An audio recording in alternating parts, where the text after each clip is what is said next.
बहुत अच्छे, उन्हें लोग बहुत मानते हैं, ओशो मेडिटेशन सेंटर। ओशो ने एक बात कही थी कि जिंदा जा नहीं सकता और मुर्दा बता नहीं सकता, तो नर्क और स्वर्ग किसने बताया? इस पे आपकी क्या राय है? देखिए, मैं ओशो का वैसे तो बिल्कुल सम्मान करती हूँ, सारी दुनिया करती है, उनकी बहुत सारी बातें हैं, शायद बहुत सारी बातों से सहमत भी नहीं हूँ, कुछ बातों से सहमत भी हूँ। लेकिन अगर इसी टॉपिक की बात करें, कुछ चीज़ें जो होती है ना वो इसीलिए लिखी जाती हैं क्योंकि एक शुरुआती परंपरा दौर चलता हुआ आया है। भागवत में जो बातें लिखी हुई हैं आज 5,000 साल बाद भी वो बातें एग्जैक्ट वही सच हो रही हैं, सत्य हो रही हैं। कई चीज़ होती है ना, उनका आप लॉजिकल वे में प्रूफ नहीं मांग सकते। हमारी माँ ने कहा ये तेरा पिता है, ये तेरा बाप है, हमने डीएनए टेस्ट नहीं कराया, हमने मान लिया क्योंकि हमारी माँ ने कहा। हमें इस बात का भरोसा है, हमें इस बात का विश्वास है कि यही मेरे पिता हैं क्योंकि मेरी माता इस बात की गवाही दे रही है। उसी तरह हमारे जो गुरु होते हैं, जो मेंटोर होते हैं, जो ऋषि महात्मा होते हैं, ये एक तरीके की हमारी माँ है, हमको जन्म देते, जीवन देते।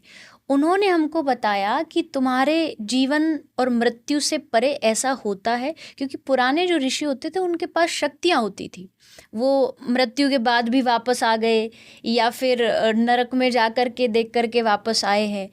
देवी देवता जो होते हैं उनको एक आज़ादी होती है कि वो कहीं भी जा सकते हैं, तो उनके द्वारा उनको जो अनुभव हुआ वो उन्होंने अपने शास्त्रों में लिखा है। और इस पर 0.000% भी किसी को शक नहीं करना चाहिए।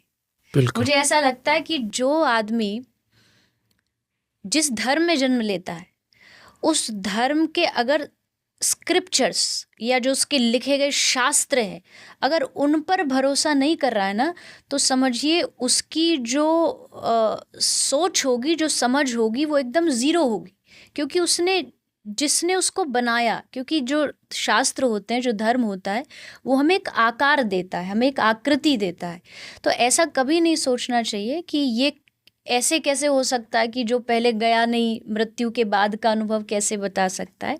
वो सब जिन्होंने अनुभव किया है उन्होंने वो शास्त्रों में लिखा है। फॉर एन एग्जाम्पल, हम स्कूल जाते हैं, हमें साइंस पढ़ाई जाती है, साइंस में जो जो चीज़ हमें बताई जाती है, CO2 मिलके ये होता है, कार्बन डाइऑक्साइड से ये होता है, तो हम मानते हैं क्योंकि किसी ने एक्सपेरिमेंट किया है पहले, बिल्कुल। ऑलरेडी उस पर एक्सपेरिमेंट हुए हैं, हमें वो इजी बता दिया गया है। तो ये जितनी भी शास्त्र की बातें हैं, नरक स्वर्ग, ये सब पहले एक्सपेरिमेंट हो चुकी है, उसके बाद हम तक पहुंचाई गई। कोई ना कोई तो गया है या किसी ने तो बताया है। बिल्कुल। और कुछ चीज़ें अनुभव की भी होती हैं।